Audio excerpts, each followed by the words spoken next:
So before we kick it off, I'm Rochelle Wilhite, the designated broker of Best Choice Realty. We're going to be talking tonight about financing strategies to win. And I've got two lovely ladies here to help me, Shannon and Candace, who are going to discuss. We're going to have like an open forum conversation. I think between the three of us, we've encountered quite a bit of scenarios and situations. So my goal tonight would be to have you understand some strategies about the finance and how it interconnects with real estate. And then the last part of the session, we're going to go over the specific forms. Some of you that are new to the business or have not talked about financing strategies, we're going to go over some of the forms for Washington and how you would strategically fill them out to potentially win. I think some of you, just based on lack of experience with the forms, don't understand from the vantage point of a seller what's better, how do we structure it, how do I advise my buyer. So we're going to talk about that tonight. And I get done at 6 o'clock. I'll do my best. So here we go. Shannon, let's go to the next slide. You want to kind of set up the stage for everybody on what this is? Yeah, so what you guys are seeing here on the screen, especially for those who are driving, is all about setting up the consult and having the buzzword right now with clients is having a strategy session rather than a consultation or let's sit down or let's just informally talk about it on the phone. It's let's sit down in person and let's have a strategy session with me, with your lender, with your cosigner, whomever is involved in the decision-making process. So what you're seeing here on the screen is one that I just did recently with a client. And this is a referral from a friend of mine who's in the property management world. So kind of in the sister industry of real estate. And I'll just read it. So it says, "Good morning, Shannon. This is Emerson. Evelina reached out to you about me. I work with her. He's a supervisor at the property she manages. We weren't ready to purchase a house, but that has changed and we'd love to work with you and have you guide us in taking the steps necessary to buy a house. Let me know when we might be able to have a chat. Hoping to hear back from you soon. Thank you for your time. Have a great day." And so the response, and this is kind of what you can get in the habit of doing when you're working with buyers, was absolutely. "Do you have time to meet up on Friday?" And he says, "What time?" And I'm flexible on Friday. "Are you mornings or evenings better?" So you're just kind of going over logistics. I says, "Are you in Kent, like Evelina? If so, we can meet at the office if that's better." And I gave him the address and he goes, "Here you go. Let's meet up in person." So some of the initial stuff that I found that has been working for these buyers is at that appointment, going over, taking the time to go over the buying process. I mean, he was so nervous. He'd already done, kind of got started with buying a house with a different agent over a year ago and got very defeated. And so I was like, okay, we're going to take the more educational approach. Let's go over step by step how to buy a house. And then afterwards, let's have the lender take the application, literally have them involved in the process. This particular buy, he literally went over into the conference room in our Tequila office. They did the application. I was like, you know what? I defer to the professionals. I don't need to know the deep, dark secrets of your financials. But then once he's taken the application, let's review everything together. And so we were able to determine what the price point roughly would be. And based off of that, we're determining whereabouts he can afford to buy. This particular buyer is challenged on price point. And so initially he was like, I want to be in a specific little area. Well, based off of the pre-approval, he's only going to be able to afford maybe a little bit further out. And so we kind of prepped the scene for that, where he's actually open to going almost 45 minutes further than what he initially told me during the consultation. But it's because we set the scene so well there from the beginning. I love what you did here, Shannon. I think in habit, I always, when I'm setting up a strategy session or a buyer consultation, you can call it what it is. It's meeting face to face with that client or that buyer. I like how you set it up. And I think some of you who are trained by a coach are used to scheduling and you know what? Sometimes you've got other appointments, right? And you're busy, or if you're not busy, you needed to make it appear that you're busy. So having that Shannon saying, do you have time to meet up on Friday? And then mornings or afternoons are better for you. I like that. I think that giving people a choice of two is a very strong strategy. It's a power. If Eric Noyes was on we use that all the time in recruiting. So we know that that works really well to isolate and to get a client to choose a time. And so if you're not doing that, if you're making it appear like you're too available, that could be a problem, or you're limiting yourself. It makes you appear like you don't have enough time for them. That could be also a problem. So I like the way you texted. This is a great example of a text. Candace, do you have anything else to add to this strategy session? I think it's just really important too, is setting this up in itself. It also allows us as the agents to see how serious our buyers. Are you going to come to me? How serious are you about making application and, understanding next steps? Okay, very good. Yeah. I think too, before we transition, I think this is worth a mention too. This client, because we spent the time with them, we did the whole consultation, the strategy, the whole thing.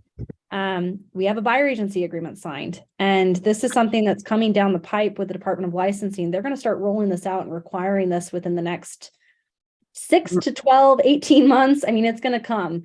And they say, Shannon, they're like in Washington, it's July. That's what they're. I think it's in the next couple months. Yeah, I know. So, I mean, we need to be prepared as agents that this is going to start to be required to have agency agreement signed by your buyer.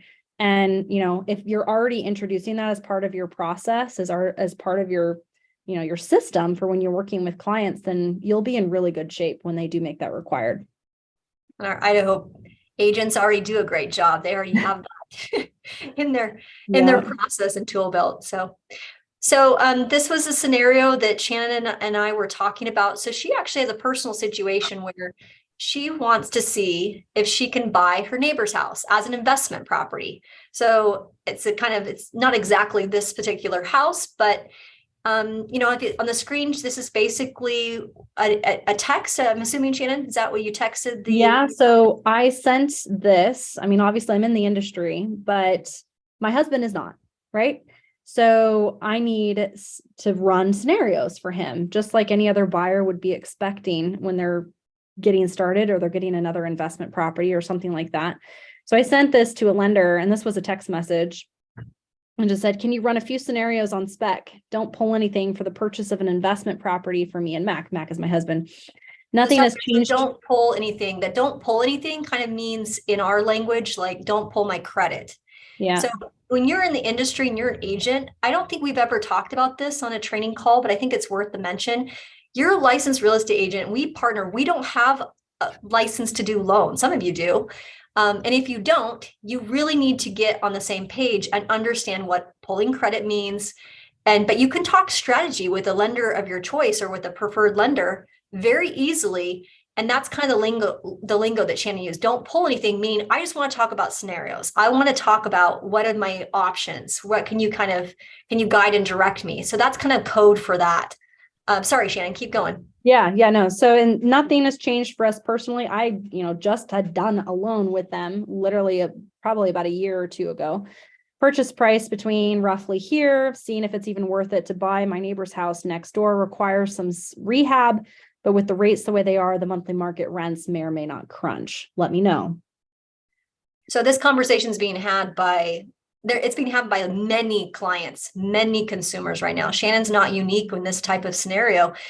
There's life changes that happen. People are wanting to get divorced. People are moving up. People are moving down as far as downsizing and upsizing their properties. And so even though the interest rates or the market might feel like there's a crunch, it may not crunch. I mean, we are we don't know what this market's going to do. Still, there are people buying properties, and that is a key thing. So what I thought was fascinating, I told Shannon, I said, let's go ahead and put it up on the screen so you could see two different opinions of two different lenders. So you can kind of gauge, which lender would you select? And it's, again, we're not going to hang out any dirty laundry, but I think it's important to see the difference you're going to get from one lender over another. Go ahead, Shannon. Yep. So this is from lender number one. And this is what I got. Ugly numbers alert. 20% down owner would be 7.37 for 3.5 points. Total payment would be $3,700 for $600K price point. Loan level price add-ons for investment properties combined with the recent rate spike due to the U.S. debt default are making things tough. So, I look at that and I go, ugh. Well, I mean, I think the start here, which I think is a mistake the lender does, ugly number. Why would you start with ugly numbers alert and set that client up for just kind of, I understand we want to be transparent, we want to be disclosing and all of that, but this is somebody that wants to see if an investment strategy would make sense. Again, we're just trying to crunch numbers. Let's be positive about how we deliver that information. But you were very polite and kind. You said, okay, understood about the down payment. We can probably make that work with leveraging my house for a HELOC or something else. You're just trying to talk strategy. And then what did he say? So I'm basically poking. I was like, give me some options here. You gave me one option. And ARMs aren't much lower than fixed, much have higher points. The fee add-ons for investment properties, 4.1, 85%, 3.3, 80. I mean, this is all, if this is what I'm presenting to my husband, who is actually going to be the one that's very closely reviewing this because he's not in the industry, he'd look at this and be like, well, is this good? Is this bad? Like, what does that mean? What does that mean for me? Is this a good investment? Is this not? So basically, this is an example of a text message, which probably should have been in a strategy session to really sit down. I think this illustrates our point earlier that you got to have that sit down to really understand the situation. So you could have cramped right here, but I asked you to push further, didn't I? Yeah, and I did. So I took that, literally that same response that I initially sent to this lender, and I sent it to someone else. And the response was very different, and it was much more in line with what I was looking for. When you're considering this, you need scenarios. Any other buyer would be looking for this type of stuff. They want options. And so this is what the other lender sent, which is, thanks for reaching out regarding the investment property. Due to the market conditions, 25% or more would be the most favorable. If you did do 25% down, here's some scenarios for both purchase prices that you listed. She listed amount, what the principal interest would be, what the down payment would be. And she goes, the payments are above are based on 30-year. This is what the current interest rate would be if you wanted to pay down some points. I don't have access to your previous file, so this is based on an assumption of excellent credit and 12 months of reserves. I hope this is helpful, what you're looking for. I will mention too, she asked a lot of clarifying questions before she even sent me this. What are you looking for? What are you kind of thinking of doing? How much would you want to put down? I mean, these are all things that the other lender did not do. And then afterwards, she sent me this as a follow-up and says, I went ahead and put together a loan cost illustration worksheet for the $600K price point with 25% down. Basically, it's a loan cost illustration, very clearly telling us what we would have to bring in order to close on that property. Did this satisfy your husband's yes behavior? So, yes, and my husband Mac is an analytic to the max. He cares a lot about these numbers. He will wade in them. And so this is what he got. It gives him at least something to discuss and talk about. Well, could we make this work? Could we do that? What if we did more down payment? What if we didn't? What if we did this? What if we only brought one of the lots instead of both of the lots? It prompts more of a discussion. Okay, very good. Candace, go ahead and chat in the chat if you guys have ever experienced this where you hear two different things from different lenders. Candace, can you shed some light on what you're seeing out there? I know you hear a lot about lenders. You've been experiencing this pretty much since the start of the year. Are you able to shed some light? I mean, this is not uncommon, right? That Shannon's experiencing this. This is actually the norm. And it's kind of unfortunate because it does open the door that I think for our clients, for ourselves as well, that we, you almost have to shop. Mm-hmm. You have to shop. So long gone are the days where, you go to one lender and you get one little bit of information. You have to shop because this kind of just proves to you that some people will just put you right into one nice, easy option. Shannon had to dig to get options for other things. And I don't want to have to dig. I want to say, here, or ask me questions. So, as opposed to just putting me down and on one type of financing and it's the worst case scenario. It's like, ugh. Yeah. And I've heard this also with some of you who are, again, budget is sometimes a big deal, right? For first-time home buyers. And what I'm hearing is some of these lenders, not all, but a lot of them are basically putting them into an FHA kind of bucket. And there's other types of financing. There's grants, there are programs out there, and you do have to know the questions to ask, or you do have to, in Candace's suggestion, shop it and we get a second opinion. Again, we don't want to be mutually accepted or contract ratified and find out that we are bumping to a different lender. We should probably be doing that before we get out there and shop so that we are locked in. So keeping it moving here, I told you we go over some strategies of now that, let's just say that Shannon's ready to go ahead and make an offer. Now she finds out that there's multiple offers. So I wanted to talk about the finance angle from the perspective of a seller, because we are losing out on some deals in Washington. And I don't think it's because of what you're doing. I think it's because of lack of understanding on how to structure the offer. So I want to be very clear. I've got it into, I think, 4 slides. Is that right, Shannon? 4 or 5 slides? Yeah. Yep. It's the next couple.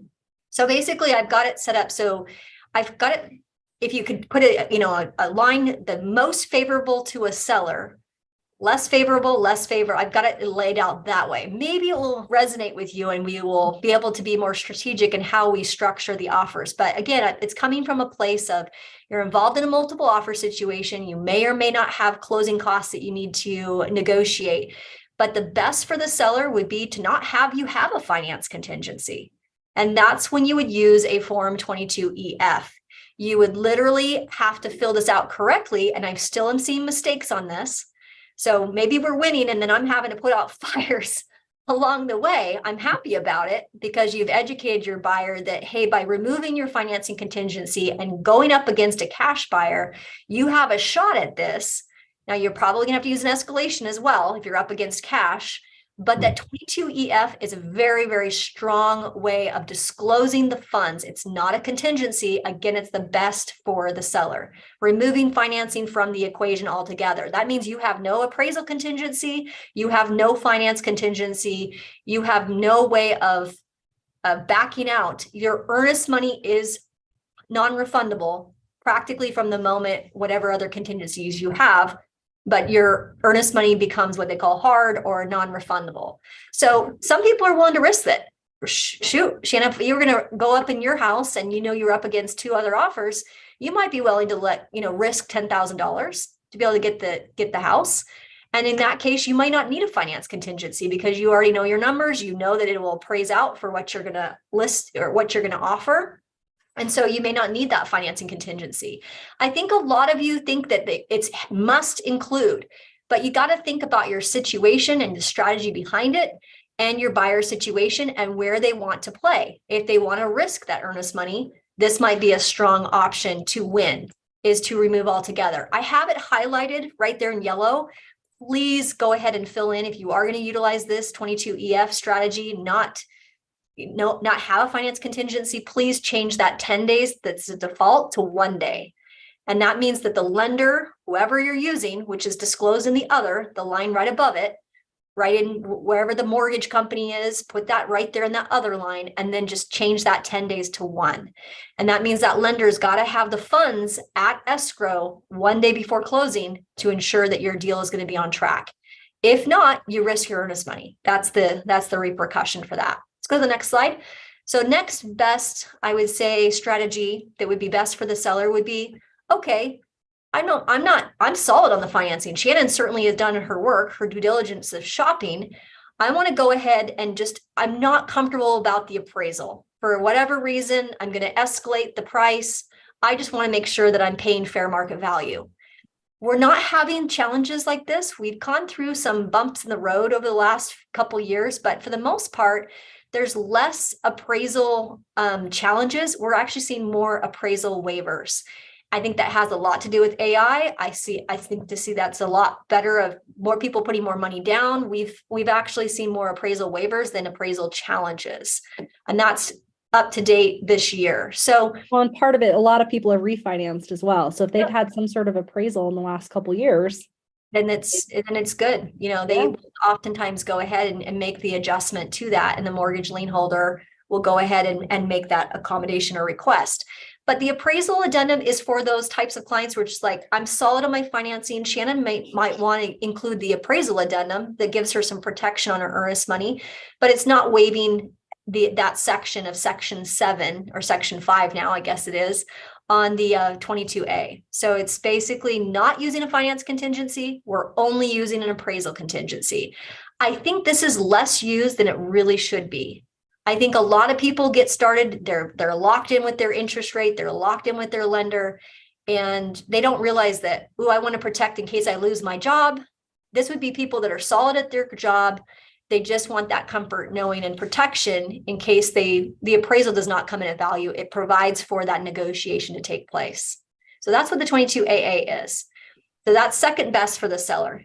Now we start kind of getting into this, is it best for the seller, or should I, if I had an offer that had a 22AA with not a 22A, this is kind of an interesting kind of play. So this 22AD is a strategy that was developed a few years ago, where it's like, if the appraisal comes in at value, it does not come in, the appraisal, whether it be the financing contingency or like we just talked about the appraisal addendum, then the buyer or the borrower agrees to pay. It says that right in it's 2A and 2B, agrees to put up additional funds. So instead of paying a 10%, loan, they're going to bring in additional funds to make up the difference.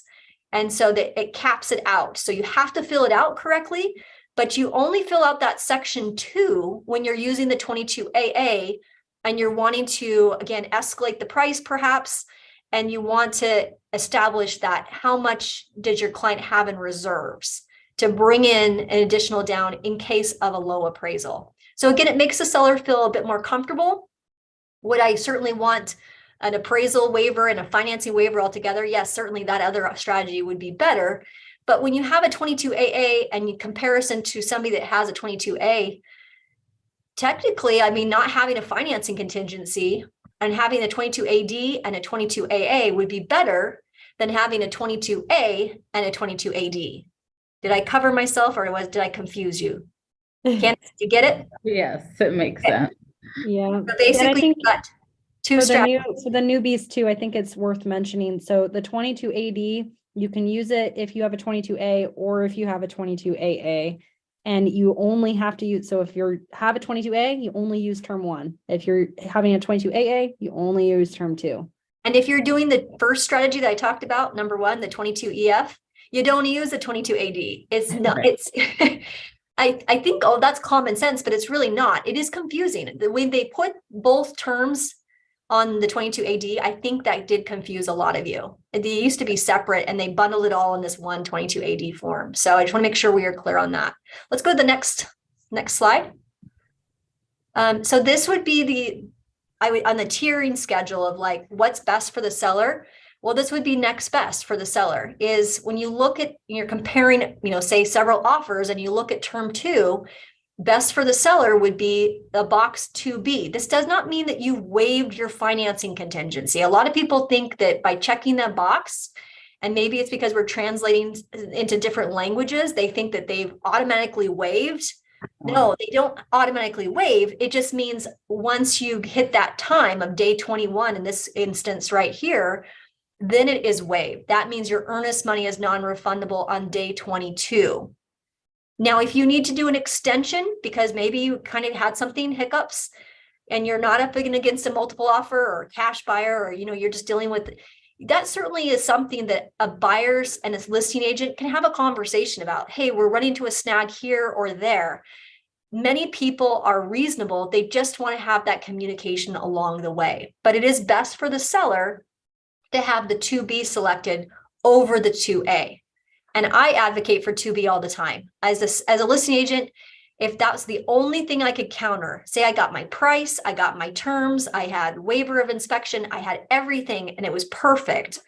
Because of my knowledge base of how many real estate transactions I've reviewed, earnest money disputes I've had, for me, it's super, super simple when you get to that day 22 to know it's waived. There's not this debate, or I've got to send this awkward 22AR form, or I've got to have this awkward conversation with the buyer's agent, the listing agent. It just makes it very clear cut. It is much more like 2B is much like most of the contracts that we review across the United States. But we still have that option, and I call it the old school option. If you still want to operate with the 2A, that would be the least favorable to the seller. Is the 2A, is going that direction. So as we kind of scroll down to the bottom of the slide, you'll notice that there's loan cost provisions. So I'm going to kind of task Candace and Shannon kind of explaining how they, again, I want to have a conversation with how do you discuss this with a new agent and you're up against multiple offers. How do you have that conversation about loan cost provisions? And I've even caught some intermediate agents who, oopsies, I had to eat some of my commission because I forgot to check that. Don't forget, we're seeing a lot of negotiation now coming in where they're popping in a 2% or a 1% in line 3. And all of a sudden, guess what? I didn't have that conversation when I went over that with my seller. And now I'm having to cough up some more money at closing. I have had that happen just a few months ago. So be very careful if you're a listing agent that you always, if they're using a 22A, you have that conversation about loan cost provisions. And if there's seller paid closing costs, that needs to go in that section. Before I let you respond, Shannon and Candace, there has been some talk about VA. Is that in addition to, and there is additional costs. It's discussed below in that section. But don't be surprised if you see an extra VA recording fee that has to be paid by the seller as well. So you don't want surprises. So just make sure that you go over that section number 3 with your seller, because we are starting to see more negotiation taking place in certain areas of our marketplace.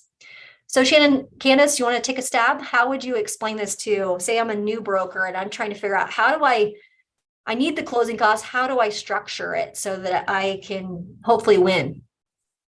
Structure the loan cost provisions. Yeah, I got to have 10,000. I didn't save up enough. I only saved up enough for my down payment, and I didn't save up for the lender fees. Well, I think I will kind of back up on that too. So the original buyer that I mentioned, they're very price constrained, right? They've saved up enough for their down payment.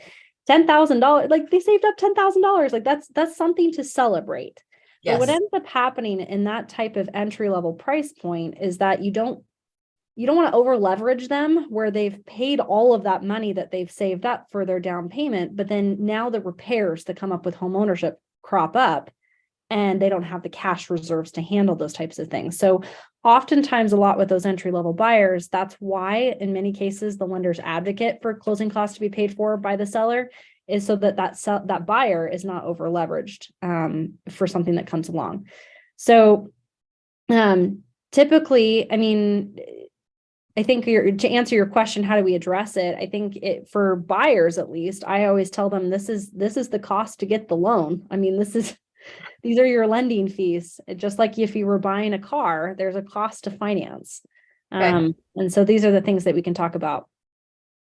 So, I mean, Candace, do we tack it to the top? Like, what are my options here? If you were to write up this deal and I know I'm going to be up against somebody who maybe has more down payment, how do you strategically go through my options with them so you know what to write here on number 3? And maybe you have to do some more adjustments throughout the contract to make it a bit more favorable to the seller. Right. I mean, it's looking at what we're dealing with. We're looking at the maximum approved, where we can go back to this client A here today, Yep. where, approval amount is 300,000. Okay. And we find a beautiful home for 275. We know right away there's going to be multiple offers. So I've got to have this conversation and remind them, you have 10,000, but we still need the seller to contribute with your closing costs, because you don't have 20,000 that would be required to close this deal. You've got your down payment and you do not have your closing costs. So we need to get this from the seller. So we will increase your offer amount and ask the seller to cover that. So in looking at an offer, and we're coming in and we're offering, in your mind, $5,000 over asking, we have to remember you still need that 10,000. So that's going to kind of be less than a full price offer. So 275, we offer 280 as potentially suggested. That's going to give them, we're not offering a full price offer. So let's at least get the full price increased by $10,000. Maybe more if you've got the leverage to do that, but at least get them full price and make sure that they understand what that looks like. Very good. So anytime you increase to cover, obviously if it's escalating, it's kind of a moot point, but let's just say that they needed to, it's just a simple, straightforward one offer and we need the closing costs paid by the seller. We also need to understand that the commission is based on, or you have to write that in. Otherwise, the commission that you receive is on the increased price. I see that a lot in Idaho and in Spokane, not as much on the west side, but you also have to have that conversation with the seller that, you are paying the additional commission unless it's stated otherwise. So you might have to, if you're like, gosh, if we're going to win the offer, I've lost an offer way back when in 2006 or 7, when it was a frenzied market and there was multiple offers. I lost one as a new agent because it was over like $300. It wasn't even that much because I based my commission and the other offer won because they basically put in the 22D other, they just wrote the commission is based off of the list price. In your case, it would be list price of $275. And so it was like that made me look greedy in comparison to the other offer that won. That was how that was posed. And I thought, well, that's really strange. I want to find out why they didn't accept my offer over that. And it was simply just because of the way it was presented or the strategy that around it. And the other offer clearly did a better job. They also had cut down some timelines. So you can cut that 21 days. If you can do it in 7, a lot of lenders that are, have a backlog, who've already collected documentation, they just need, 48 hours to go through underwriting. So do they need entire 21 days? Some of them don't. And so if you're asking for closing costs, again, when you kind of put it on a tier schedule and you're looking like, which is a good offer and which is an even better offer and the best offer, you may want to cut some things down, start as timelines or make some modifications. Maybe you want to do a pre-inspection and then waive your inspection, again, to make that less of a hindrance to the seller so that they're more likely to accept your offer. And I've seen some experienced agents do this very, very well. So if you're kind of a rookie or you're getting into this, there are plenty places you can kind of play with the levers. If you've got a card like $10,000, you got to negotiate in a multiple offer situation. I have won, but I've also lost if you don't know how to educate and advise and your client's not listening to you. Yeah. I think I will pipe in too. So when we're talking about, a guy had a comment, he goes, it's tough when buyer only has down payment and you're trying to inflate the offer price to cover closing costs, but there's no extra for 22 AD. What I'm encountering with this one buyer that we keep mentioning is that we're at the point where we will likely, if we don't get this next house that they're offering on, they're shopping for lending because it's a very, very slim margin. And sometimes the closing costs for one company will be more than others. And it's important to have someone that's looking at it from all angles and looking out for that buyer at the end of the day, because sometimes $2,000 can make or break the deal. Yep. No, exactly. And I think that interest rates do change too. So we have to watch that closely. And if they go up, we also are going to have less buying power. And if they go down, we might want to look at some, shopping that and having that conversation or revisiting that conversation with the lender that they've started with. All of that's on the table when you're dealing with something like this with the closing costs. Very good. Appraisal contingency. We talked about that. Any questions? That was great, you guys. Thank you, Shannon and Candace, for having a very. Any questions that you guys have? Anything in the chat, Shannon, that we need to address? No, but I think this is not necessarily financing, but it is popping up quite a bit too, especially in King County, as the seller procured inspections and waiving of inspections. I think it's worth a mention. Just make sure if you've got a seller procured inspection, use the seller procured inspection form saying that they've received it. But it's like, those are certain circumstances where you can talk about home warranties, you can talk about those different things. So keep that in mind as well as a listing agent, or if you need to leverage a home warranty for some of that stuff, maybe that's the way to go as well. Yeah. We're seeing more inventory pop up, so that's always good. May. So we want to take as many. I have a question. Yes, go ahead, Emily. Does anybody have very much success on that icon for the different listings about down payment assistance programs and what have you? I've looked at it several times and it just always seems so convoluted and it's kind of circular and I never really get anywhere. Anybody have success? It's like this is the down payment assistance program? The little yeah, you know how they have the request MLS. Yeah. Oh. Yeah. Have you heard of it? Personally, no. I think it's just a tool, I think, as a listing agent to take advantage of, but Mhm. it's helpful when you take a listing to at least have some of those sheets done by a lender that you work with. Because then you at least kind of have an idea when people are inquiring as a buyer. They did a test on the usage when they redid the website on Northwest MLS. They did a test on what was the most underused link. That was it. That was Yep. it. Yep. I'm sure. Okay, And so thanks. I don't think that they've done a good job of organizing it in such a way or promoting it. I think they're looking for ways to be better. I mean, there's some grant programs that are fantastic, right? I mean, there's one, I was like, is it still available in the city of Tacoma? I don't even know, it's like Yeah. that kind of stuff would be nice to be able to, instead of just massive, putting everything out there, it'd be nice to know some of those pockets. But yes, I agree. Agreed. Well, thank you. Yep. Anything else? All right. Well, we are certainly here to help with strategy and things like that.